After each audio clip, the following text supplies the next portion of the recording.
We Who With Songs Beguile by Logan. Read by Logan. Afternoon, Brunius. It's nice of you to pop in for this. You really didn't have to, you know. Truth be told, I'm actually quite flattered that you want to hear this little tale of woe. I've never exactly thought of myself as the most cheerful of storytellers. Last chance to back out? No? All right then. I can't say I was exactly thrilled when I discovered we were being taken back to Cliffside for this next recital. It's a long way after all, and I have never been the greatest fan of train travel. Typically stupid pony solution.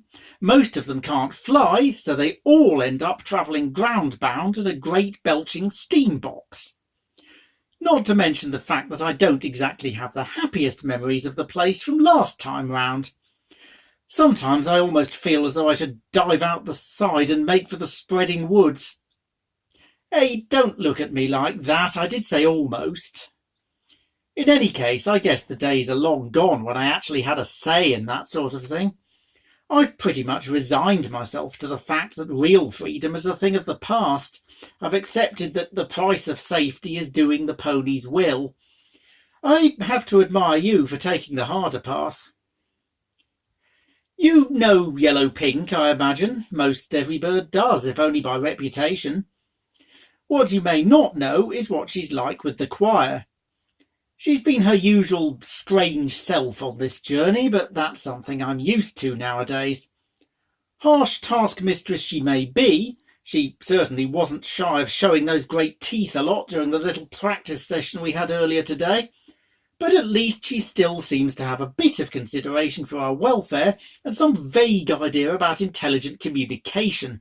I'll take what I can get when it comes to ponies, and in my position, Yellow Pink is about as good as it's going to get. Her associates now, they're quite a different matter. I don't know whether you've come across Lavender Purple, for example. If you haven't, count yourself lucky, since she turns up absolutely everywhere. I still haven't forgiven that damn unicorn for what she did to Verdant a greening or two ago. Spell-forcing a song, indeed. Being a free bird, I'm still amazed he didn't give her one right in the eye for that. Well, he was a free bird. He had to go and see Yellow Pink after that, since he was having some trouble breathing, and you can guess what happened next. He's around here somewhere if you want to catch up with him later, but please don't tire him out. Verdant Syrinx has never really been the same since that disaster, and the last thing we want is for him to lose his song entirely. And Lavender Purple, I might remind you, is the pony who has made an absolute art form of interrupting us when we're trying to concentrate on our singing. Do you know, the very first time she blundered in on us, she'd apparently decided that yelling at Yellow Pink was a really great way to introduce herself, while we were having a serious practice in full chorus. Yeah, brilliant work, Lavy. Absolutely fantastic. Idiot. And White Ruler actually seems to like the pony. Yoke help us all. On the plus side, at least I haven't seen White Indigo around recently. She's kept herself well out of the way so far. Blessed relief that is, and I'm sure you'll understand that sentiment well enough yourself. Ponies don't seem to feel the cold too badly, but I sure as cuckoo do. It's no fun to be perching on some twig that's been cleared of snow, hoping against hope that that ludicrously finicky mare will actually do her job halfway properly this time round. To think that this is the pony responsible for making the territory's nests. Well, was, anyway. After the truly spectacular mess she made of it all last time round, she'd better not be doing it again next year, otherwise we'll probably end up sharing one nest for the whole flock, if we're lucky. Okay, maybe that's overdoing it, but not much. I'm sure she'd be able to work out some equally stupid fiasco to inflict on us all. No, don't even think about it. The most ridiculous things you could dream up wouldn't come close to rivaling what a pony could do. Mind you, it's weird, but I might even be better off than you if it did happen. I guess I'd probably be found a little nook in Yellow Pink's place sooner or later. so long as I tucked my primaries in and didn't get too chirpy. But you freers wouldn't be able to do that. I confess that I sometimes fantasize about getting a little revenge on White Indigo. She couldn't say she didn't deserve it. Come to think of it, she does visit Yellow Pinks quite a bit, so maybe we could get... Yeah. Okay, stop rambling, Mazarine. But that pony is still a fool. I know it's wrong to judge a bird or even a pony by her plumage, but when hers is virtually the same colour as Lavy's, well, doesn't look too good for the damn unicorns, does it? I wonder occasionally whether she really is a unicorn, though. Possibly she's some kind of mutant. Ocarus claims to have seen her flying up in that weird Pegasus settlement a couple of summers ago, but I'm sure I don't have to tell you what Ocarus is like. Drop too much of the nectar on his part would be my bet, quite honestly. All that said, most Pegasi are pretty dumb too. For one thing, they still don't seem to have twigged those little games of hide and seek you guys play at migration time. I mean, I saw that happen once, back when I was a free bird myself, and it was obvious right away what was going on. Well, to me, not to the Pegasi. You'd think ponies who could actually grasp the rudiments of flight would be a bit less ignorant. Though, I don't know, I suppose Pegasi don't have much space for brains, given the amount of muscle they need. They must flap those wings in some pretty weird ways to lift that much fat. Possibly they can actually manage basic manipulation of air currents, like when they're shoving clouds about or something. I'm not much of a scientist. Ask Fulvus if you really want to hear a whole load of technical guff about it. Just don't expect to get away before tomorrow night. Whatever the case, relying on the Pegasi is not exactly my favourite part of the greening. Talking of Pegasi, you'll probably laugh when I say this, but even now I can still remember the first one I ever saw. All right, it was grey amber, so not exactly the easiest pony to forget. I'd barely fledged and I was perching on the edge of the nest one morning when this vast shape hove into view. It's not as if I could have missed him. That pony practically blocked out the light. I just stood there and stared as he lumbered past, huge and red-eyed. The funny thing was that I thought he was a female at the time. I hadn't actually noticed the lack of eye feathers. Either way, with wings that tiny, it's a wonder grey amber made it off the ground at all. Maybe has some unicorn in him. Ugh, I really did not want that particular mental image. So, yeah, ponies are such ridiculously lumbering beasts, aren't they? The Pegasi a little less, but nowhere near as much as half of them seem to think. On top of which, they're so bloody slow at getting rid of winter. Yoke above knows why they don't just get their unicorns to do the job with plain old magic. There were enough of them in the territory, so though probably the cliffside ponies wouldn't think so. Perhaps the thought of doing it all with unicorns would make the Pegasi and Earth ponies jealous. Roseate seems to be convinced that it's all to do with some sort of feud, but then he says that about everything. Oh, it's getting a bit ridiculous, really. Wow, that note was 3 mils too high. You having a feud with some bird, Ammy? Admittedly, if it's Amaranthine we're on about here, then he probably is having a feud with some bird. Maybe if he spent a bit less time on that and a bit more concentrating on his song, he wouldn't sing off key quite so often. The trick with him is to find out who he's not having a feud with at any given moment. I haven't managed that one too often. Usually because he's also found something to feud with me about and is therefore refusing to be helpful. It was meal grubs last time. Quite how you have a feud about meal grubs, I don't know. Amaranthine found a way. And now I'm rambling again. I know I need to get back to the point. Can I just complain a bit more about White Indigo first, though? Let's face it, it's not as if I'm going to run out of things to whine about any time soon. That pony spent half her time around Yellow Pink, and she's apparently some sort of designer for the territory's ponies, so it's a veritable wonder that she still can't even tell the difference between meadowlark and bluejay nest designs. It's like, oh, I can't even think of anything similarly pathetic. I guess an inadequate nest is better than no nest at all, but really, it's seriously getting on my... Oh, fantastic. Sorry, Brunius, I may have to ask you if we can carry on with this another time. Blue Rainbow has woken up. That's never good. Wait for it. 1, 2, 3, and yes, sure as you like, she's practically bouncing off the walls down there already. How that pony can fly so damn fast while she's carrying that 1,000-egg bulk around is beyond me. Has to be some kind of magic. Well, you tell me what else it could be. Even white indigo can do a few little tricks, so pony magic can't possibly be that hard. My own theory on it all is that the unicorns infused the Pegasi with the relevant stuff in some arcane manner. It is a guess, I'll freely admit. I've never seen their flight ritual, and nor has any bird else I know. I'd imagine it's something that ponies don't want to be seen. Probably the Pegasi order the unicorns to do it. Where the earth ponies come into this, I don't know. Perhaps they're used as heavies to make sure of privacy. I can't imagine how Blue Rainbow manages to make her swelling circles either. Not that she does that very often, thankfully. I just wish she wouldn't do it at all.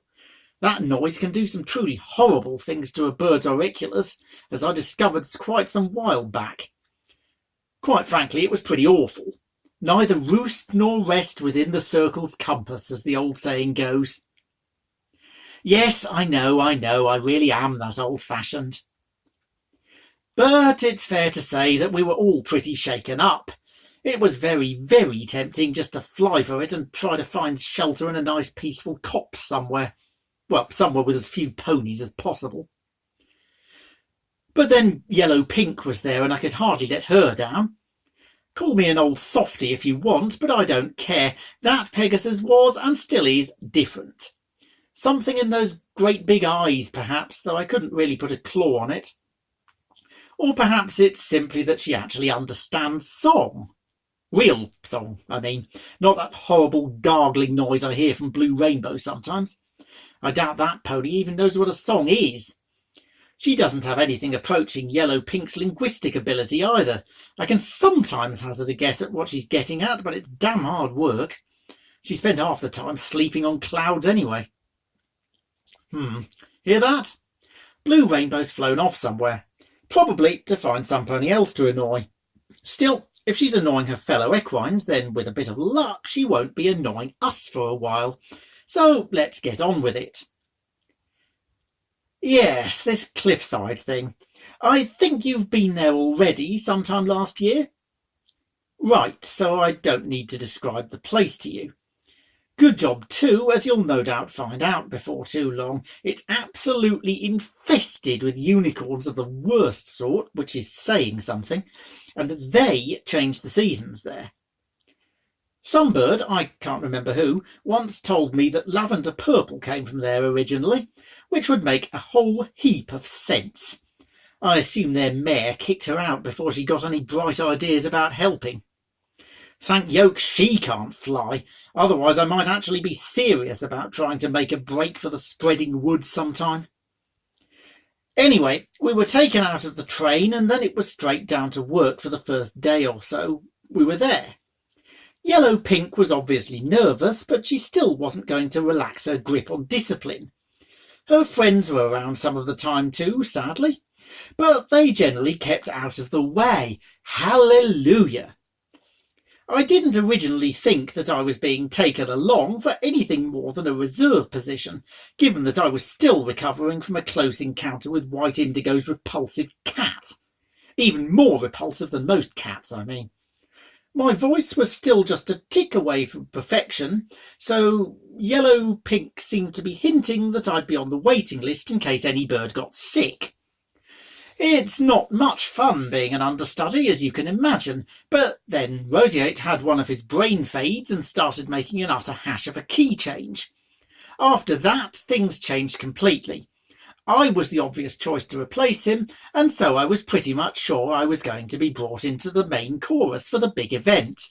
And I was. It was quite a feeling. Except that something went wrong. I think I probably fainted, since I can't remember many details, but what I do know is that I was there, singing away merrily, as Yellow Pink did her thing with her big stick. Yeah, the big stick, the one she uses for the major recitals. I knew what that meant, especially as she really started baring her teeth once Pink Ruler came into view. So it was a case of, sing smooth, sing sweet, Mazarine. Heh, you look a bit surprised. I'm not entirely out of touch with the modern world, you know. Just because I'm getting on a bit doesn't mean I don't get to hear things. But I have this confused memory of ponies running around everywhere and making a tremendous noise. But for all I knew, that was what was supposed to happen. It's what ponies usually do, after all. When I finally got my senses back, everything had quietened down and I was inside a different room with 5 of the others, including Roseate, surprisingly, and we were practicing the big number.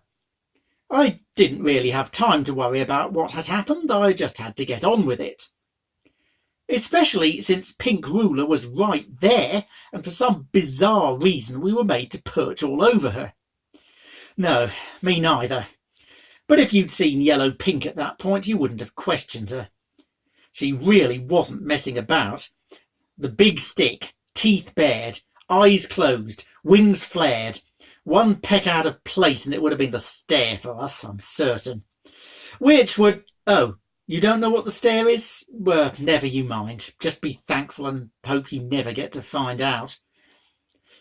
On the plus side, having only the 6 of us there meant we could practice really intensively. And once we'd relaxed as much as we were going to under the circumstances, it was almost enjoyable. I was actually allowed to perch on the alicorn's tail for yoke's sake. Even Yellow Pink herself didn't let any bird do that to her usually. So it was a pretty nice practice, all things considered. I even hit those high notes first time, which I confess I'm starting to be a little iffy about. Don't you dare tell any bird I told you that. But let's fast forward to the moment of truth.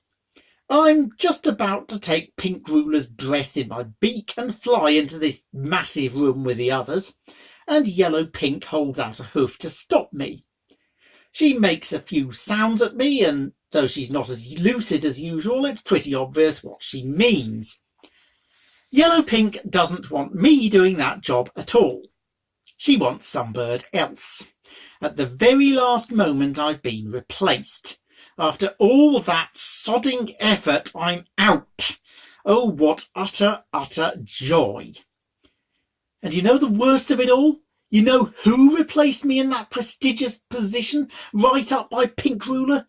Yeah, got it in one, Amaranthine. I was at least allowed to go back to the rehearsal place with a couple of the others. I'd just about got my composure back when the world exploded. Oh, what utter joy. Swelling circle time again.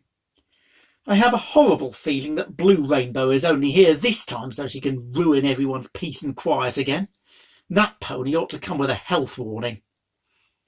We were all desperate to go home by this point, and Yellow Pink's soothing didn't really help much. We had to endure some horrendous pony attempts at music, Lavy again, as if you hadn't guessed already, and then there was the train ride back, with Blue Rainbow making even more noise than usual, something I really had not thought possible. She kept it up the whole damn way too.